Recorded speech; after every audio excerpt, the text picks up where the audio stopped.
Welcome to The State of Us. Beyond mainstream cable news and party lines, with a millennial and a boomer, The State of Us pushes past the noise and uncovers all the issues that matter. Here's your host, Justin T. Weller.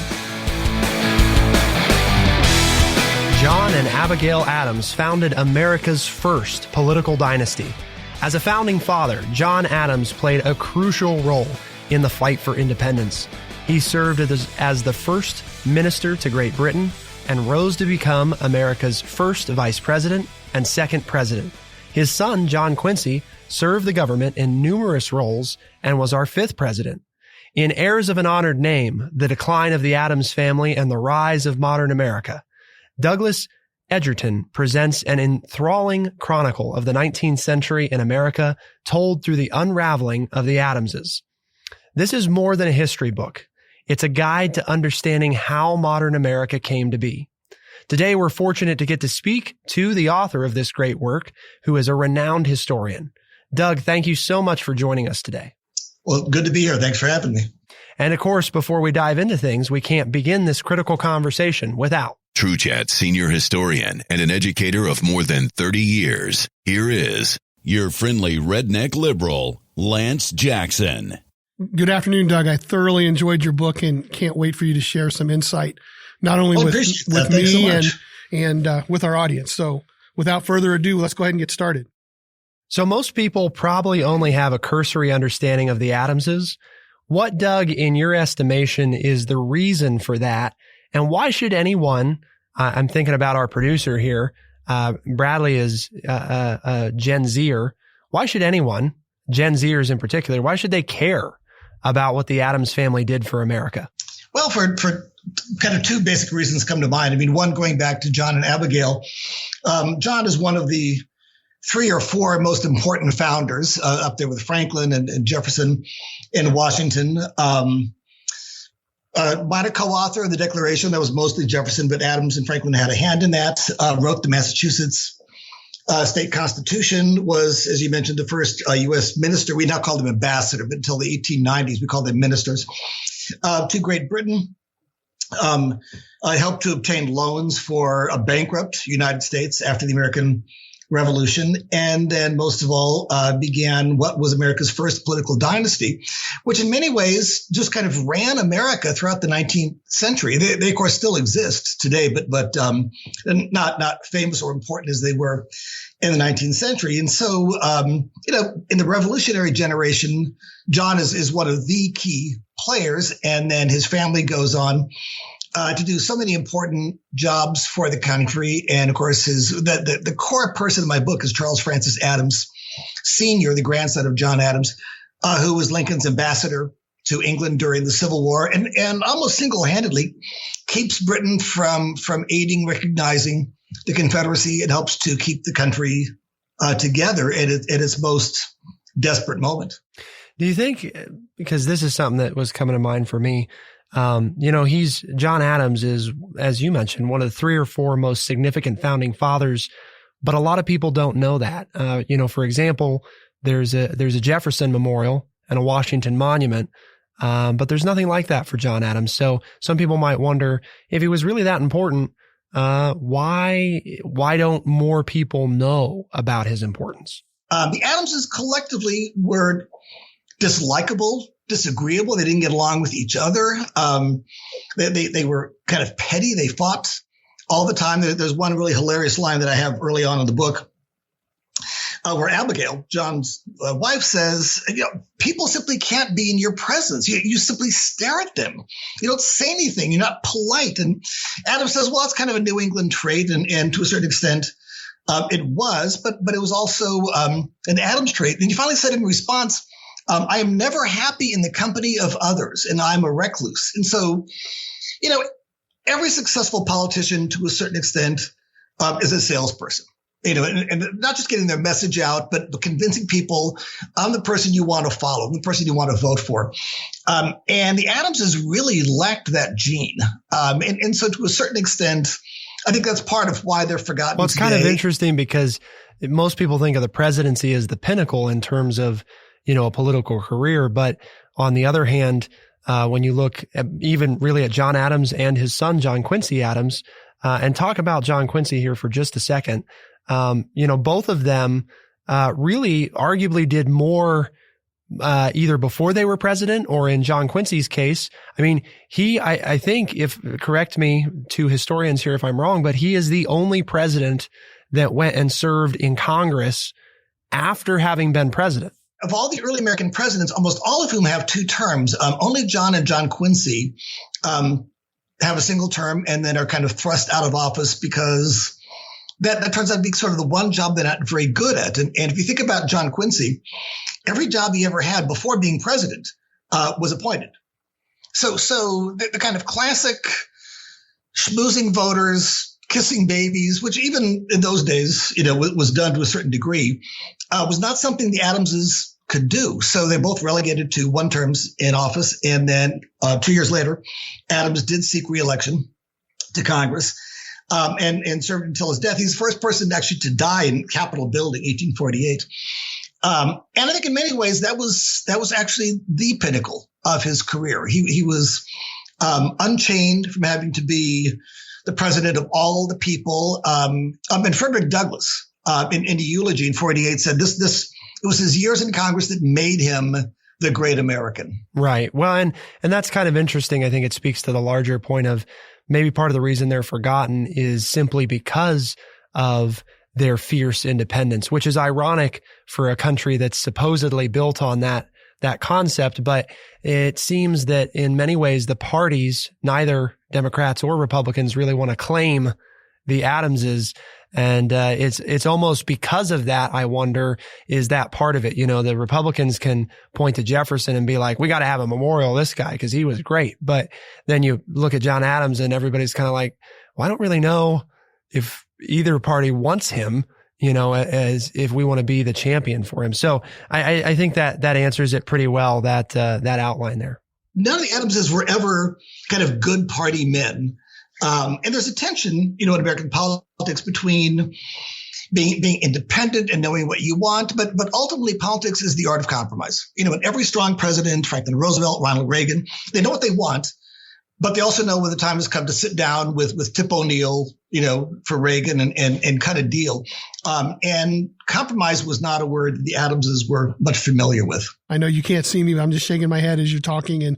And great description of their attitudes towards other people and how that probably hurt them as being president. But they're often talked about as being, the Adamses are talked about being America's first political dynasty. How do you think they differed from the Kennedys or the Bush families of more recent time? And why do you think that the fact that they're a dynasty is significant, even with you saying that they only each held 1 term? Bear in mind that of the early American presidents, only the Adamses have adult males who live to be an adult. Apart from them, Martin Van Buren is the first president to have a son who lives old enough to run for office and become sort of the heir apparent.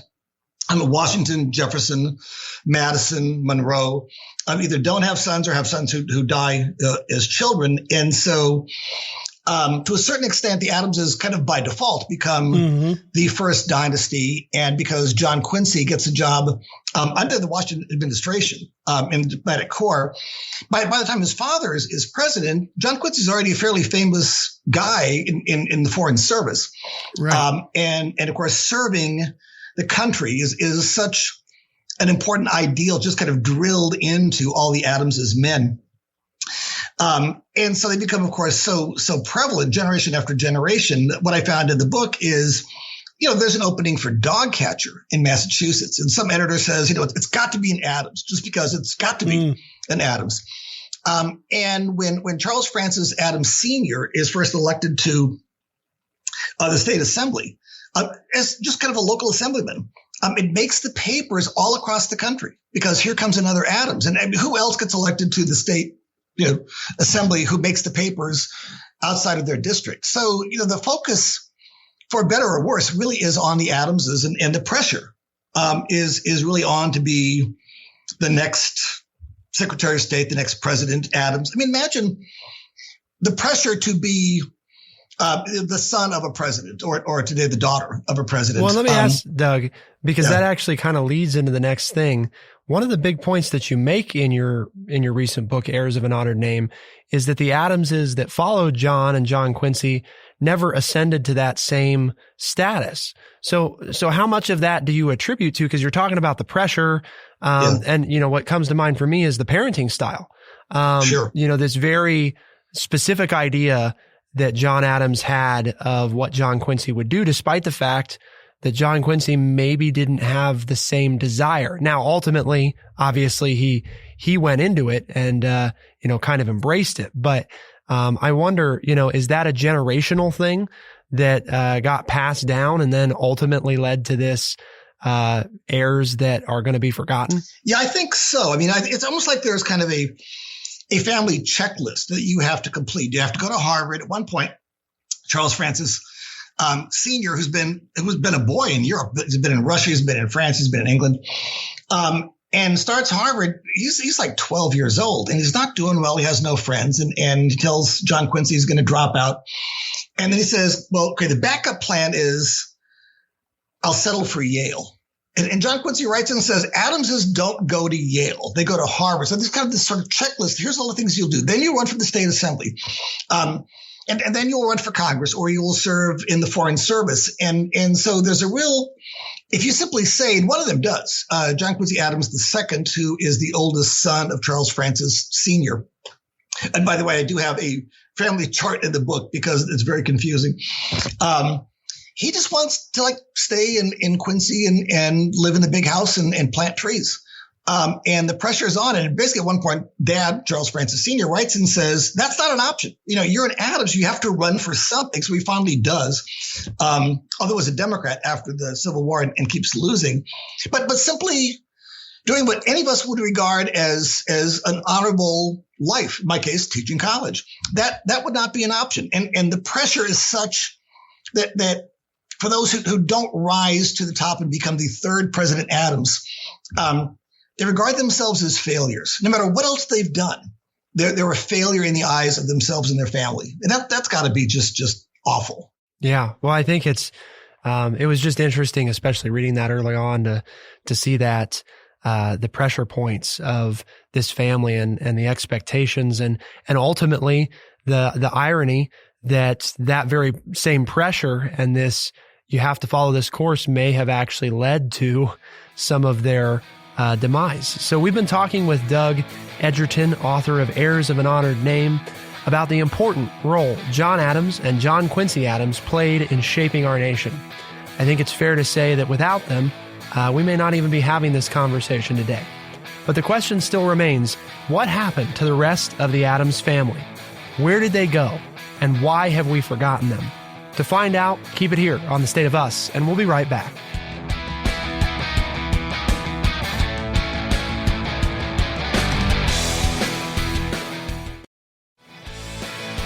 We are The State of Us. Here's your host, Justin T. Weller. John Adams and his son, John Quincy Adams, certainly had distinguished and memorable lives. But what about their heirs? What happened to the rest of the Adams family? And what can we learn from them? Doug, you mentioned in the last segment Charles Francis Adams Sr., the son of John Quincy, and he was an interesting figure. He was involved with the Free Soil movement, became one of the first Republicans, served as minister to Great Britain during the Civil War, which I thought was fascinating. I had taught the Civil War and knew of the Adamses, but to me, that was just the way you pointed out with his letters and his diplomacy and discussing the Confederates trying to come over and get ships built by England, or by English companies to serve in a Confederate Navy. But I thought that was fascinating. But you reading everything, what do you think the most significant thing that he did? He understood politics, including British politics. And of course, he'd also been, as a boy, living in England. At one point, he goes back to find the house that his father, John Quincy, had rented in London when he's there as minister. So he really understood how to play people. He knew who in British politics was pro-Confederate, who was pro-U.S. I mean, his diary is amazing of who he's dining with every night. There's Charles Dickens. He just has this kind of sort of roving every night about a dozen people who really matter. in British public opinion, working them. His wife, Abigail Brown Brooks, was a very elegant hostess. And so he really understood British politics and knew when it was time to kind of back off a little bit, but knew when it was time to get really tough. And he has this amazing moment where he's meeting with the British Foreign Secretary, John Russell.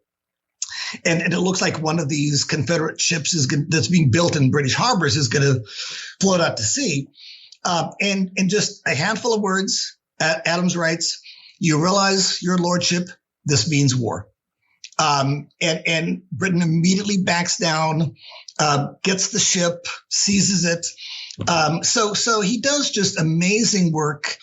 And in many ways kind of really helps save the U.S. war effort during the Civil War. Well, and you talk too that he's there for 7 years and 2 administrations, but he didn't necessarily want to be there that long. So again, No. he took that self-sacrifice, I'm going to serve my country, and kind of took that role over his own goals in life, so to speak. Every time he wanted to come home, something would happen. He's going to come home. The war is over. Then word arrives that Lincoln is dead. And William Seward, who of course was Adams's close friend, is badly wounded in the assassination attempt. So he's like, I'll stay another year.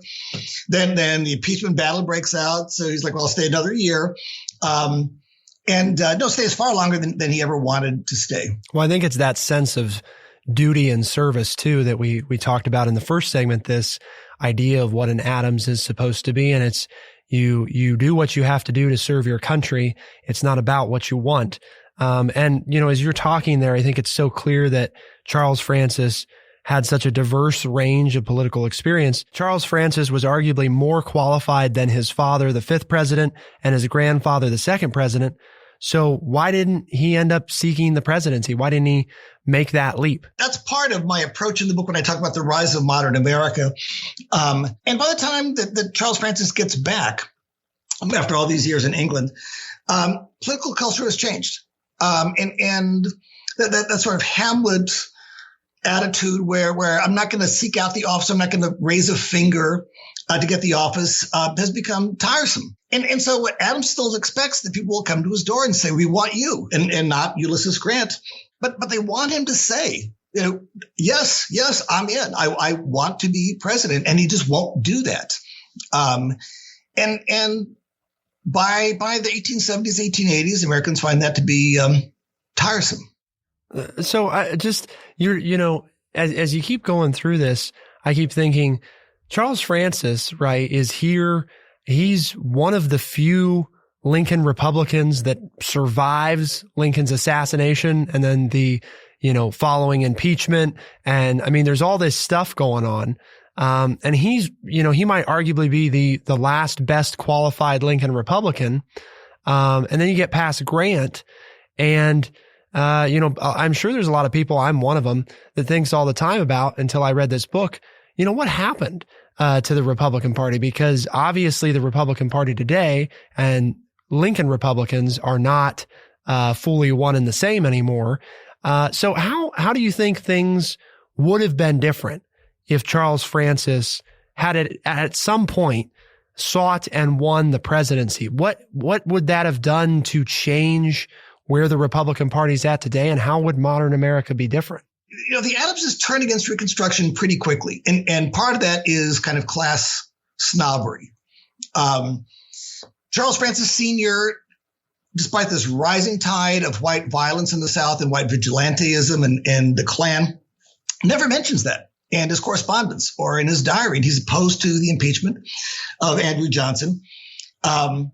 And he's a good anti-slavery guy. But as far as he's concerned, the war is over, slavery's dead, and let's kind of move on. Whereas Grant really didn't like Southern whites and was occasionally willing to kind of get his attention long enough to sort of slap down white violence in the South. Congress passes what's called the Klan Act to put the Klan down. And Grant actually does declare martial law in a number of South Carolina counties. And I can't see Adams doing that. So Adams would have run a far finer administration, but I'm not sure it would have been quite as dedicated to black rights as Grant's was. And also the Adamses are just kind of old money. And so the kind of new money people who Grant really admires, kind of the robber barons he turns the country over to, and turning the party from this kind of free soil machine into basically a party of business. That would not have happened as quickly under the Adamses. It might have happened anyway, but it would not have happened as quickly. Do you think we would have avoided the presidential politics of 1876 at all? And as you can think about that, we really enjoyed your book, and it's filled with information. And so is there anything else that you would say that you would like to tell us about the Adams family and from your study of this great American family? Well, what I found confusing and hard to deal with is their utter brilliance. And the fourth generation, Henry Adams basically invents modern history as a vocation, goes to archives all around the world. Charles Francis Jr., who leads black troops in the Civil War, leads black cavalrymen. They do great things, and they're brilliant people. And they're so disagreeable and dislikable and competitive and petty. And I found their kind of sheer meanness toward each other just kind of wore me down after a while. And of course, there's a lot of alcoholism in the family. John Adams II dies of alcoholism. Members of the fifth generation die of alcoholism. They don't get along with each other. They're just so nasty and competitive. And so I was not sure I ever really found the balance between admiring their public abilities and successes, and then dealing with just their kind of nastiness. They're politicians who don't like people. Right. Is that, I don't know if that's kind of what I think of, that's kind of the way I would sum it up is as I was reading the book, it's like, okay, they want to be in the political world. They want to have power, but they think they're better than everybody else and they don't have time for anybody else. Yeah. Or the pleasantries they don't have time for. It's kind of, we're going to get down to business, and I don't have any time for anybody that doesn't see the need for anything other than the straight business. Yeah. And things like just when it comes to political differences in the fourth generation, Charles Francis Jr. will write to Henry and say things like, if only you could understand the point I'm trying to make here. Henry writes back and says, if only you had the intelligence to follow my argument here. These are kind of really nasty letters between siblings. I have to ask Doug one thing, because this wasn't something that I had initially thought about, but Abigail was such an important figure to John. I think I'm sure neither of you feel it's too much of a stretch. I certainly don't, to argue that John would not have been even nearly as effective as he was if it wasn't for Abigail and her very prudent guidance and her advice that was a regular part of John making informed decisions, John Adams. And I'm wondering, she was so fiercely independent. She had a lot of ideas about women's rights. John and Abigail definitely had, I think, to the extent that any family could, any husband and wife at that time had as close to an equal partnership as they could possibly aspire to in that day and age. So what happened later? Because with all of her strong opinions and her beliefs, it seems like the Adamses who were females down the road, who were the wives, even a lot of their husbands didn't want them to be what Abigail was to John. And I'm wondering, I have got to believe that if they had been, maybe things would have looked a little different for some of the way the later generations behaved. Because John had some of those tendencies and they got out of control sometimes, but Abigail was pretty good about checking him. No one else in the family. Abigail could also be a scary, formidable person. And she terrifies the kids. She terrifies the grandkids. So none of them want an Abigail, but not just that. Abigail, for her time, is a feminist, and the famous "Remember the Ladies" letter she writes to her husband. John Quincy Adams II, who's the fourth generation, the oldest boy in that fourth generation, writes editorials opposing women voting rights, and this is the 1890s. And Charles Francis Jr. marries a woman whose marriage goes by Minnie, and he writes to Henry and says, she's great because she's so nice. And basically, I'm not. And she'll kind of balance me out. But that's not the same as having a confidant and a partner. It's basically, he could be a terrible person and she'll be a lovely, charming person, and they'll kind of balance each other out. So nobody seems to want an Abigail as a spouse. And that, I think, weakens their abilities to kind of perform in policy and also essentially to understand people who are not like them. Doug ends his book by explaining how a few members of the Adams family ultimately predicted that they wouldn't be widely remembered. Is that the cost of political independence? And how can we improve our country by learning from the many members of the Adams family? That's what Lance and I will discuss in the next segment of today's show. Doug, thank you so very much for taking time to speak with Lance and me. It's been a great pleasure. Great to be here. I really appreciate it. Doug Egerton is the author of Heirs of an Honored Name, which you can purchase by visiting thestateofus.org or anywhere books are found. How did the Adams family predict our own political climate, and what did they tell us about how to deal with it? To find out, keep it here on The State of Us, and we'll be right back.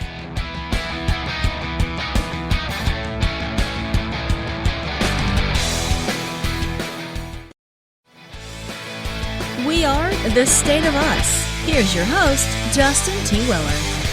The Adams family was America's first political dynasty. We had the opportunity today to speak with Douglas Egerton, who is the author of Heirs of an Honored Name, The Decline of the Adams Family and the Rise of Modern America. This, of course, like all the other books and authors we feature on the show, you can find at thestateofus.org.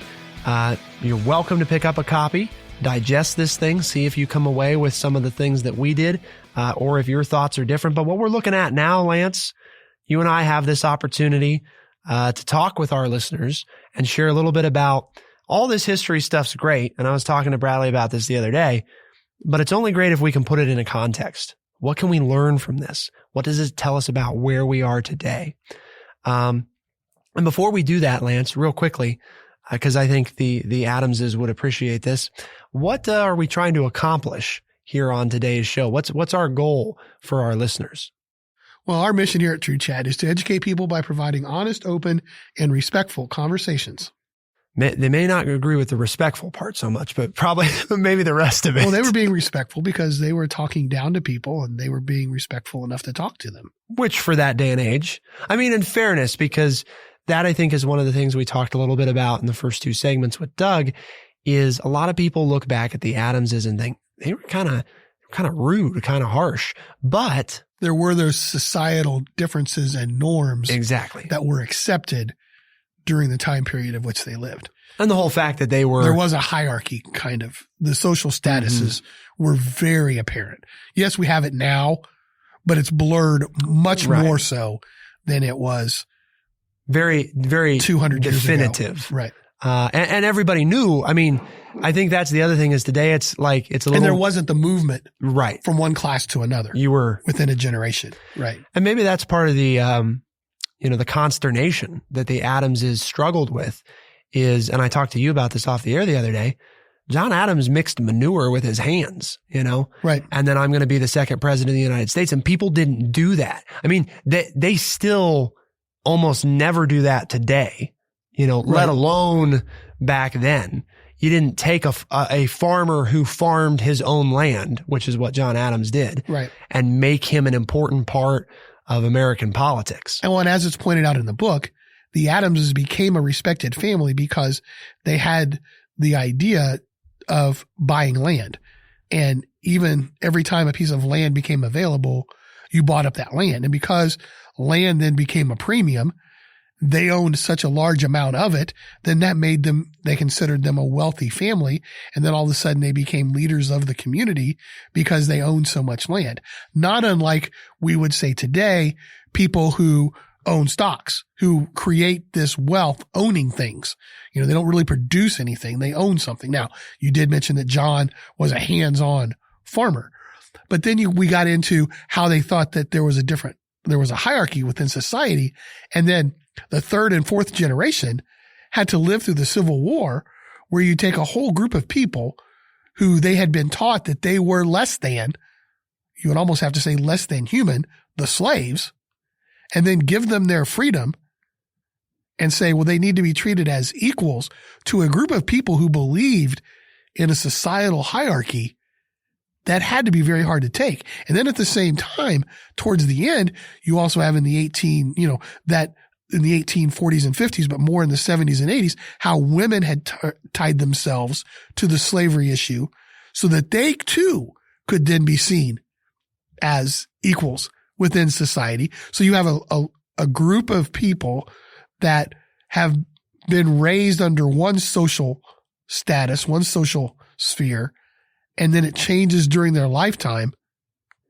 It probably made it very difficult for the Adams men to deal with all those changes. And you could see it in the book. Oh, yeah. You would read about what they would say. Oh, I want to lead these people. They're struggling into with battle. But, oh man, I never want to work beside these people because they're not smart enough to get the job. I mean, there was a real conundrum within the fourth and fifth generations of Adamses, after, John Quincy's grandson, not so much Charles Francis Sr., the main character in the book. He was a pretty level-headed and still tied, I think, to the Adamses.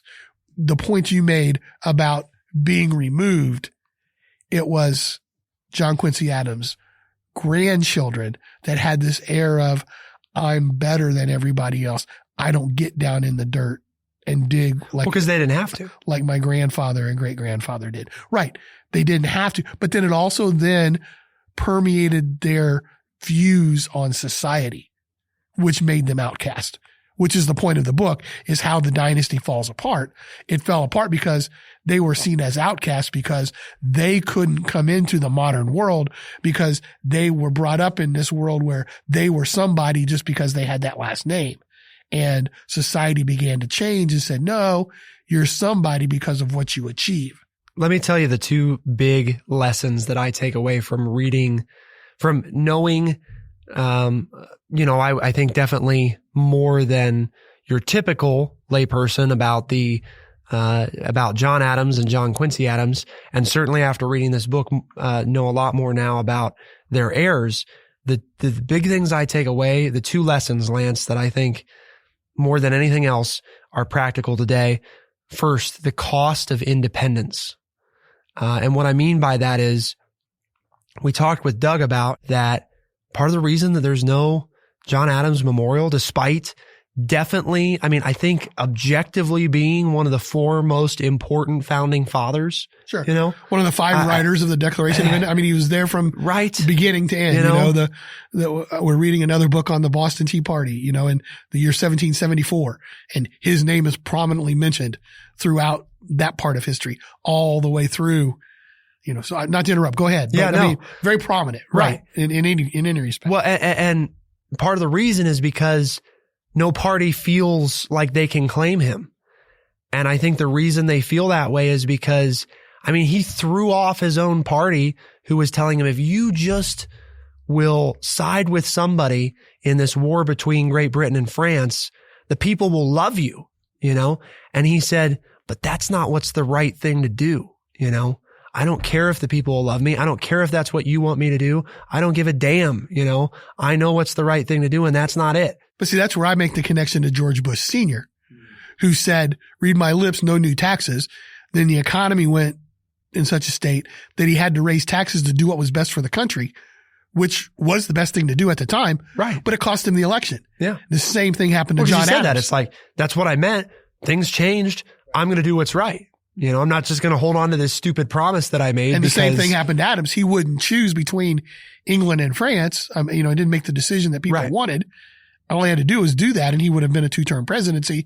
And who knows what the story might be at that point. Right. Yeah, good point. That's a very good point. I think it's, the cost of independence is not only that you don't have as many friends, but on the other hand, it's the reward of independence. This is still all the one takeaway. There's another one.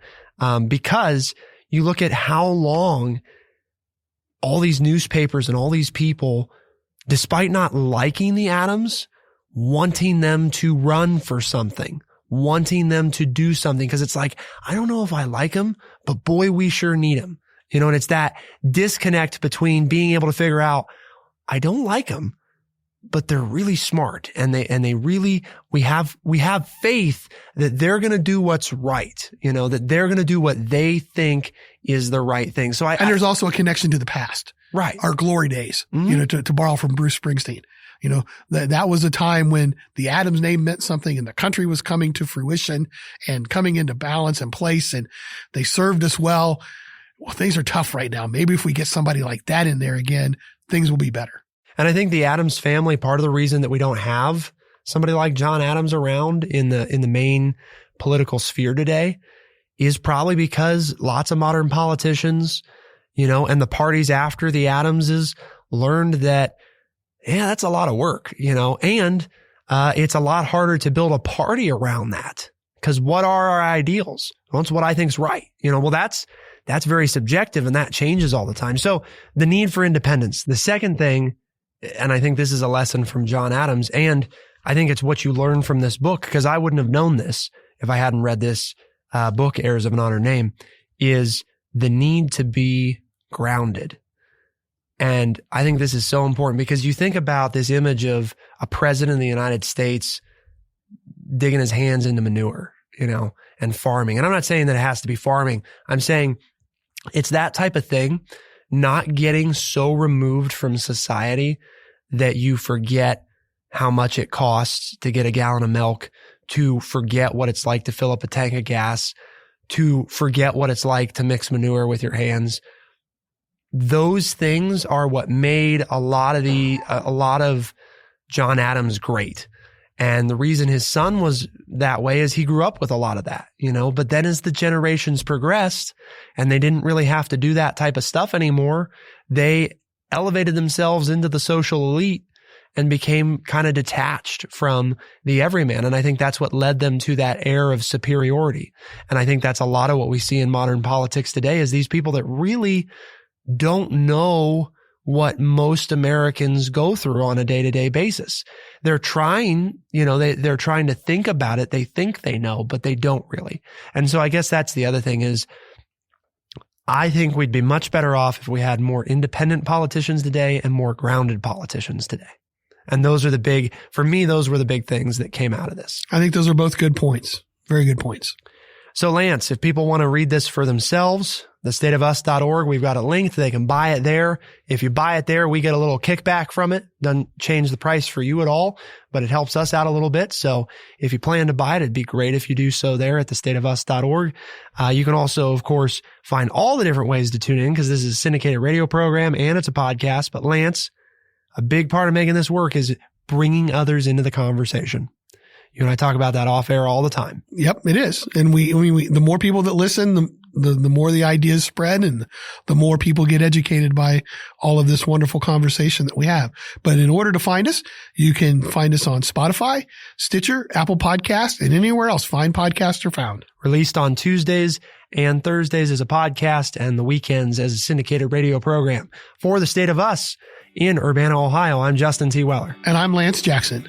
Special thanks to Doug Egerton, our guest today, and the author of Heirs of an Honored Name, and our producer, Bradley Butch, for making this happen. Thank you all very much for tuning in. We'll see you next time. Be the change.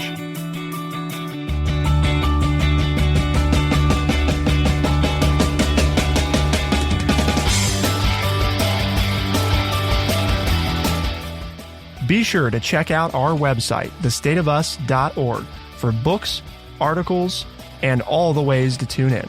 thestateofus.org.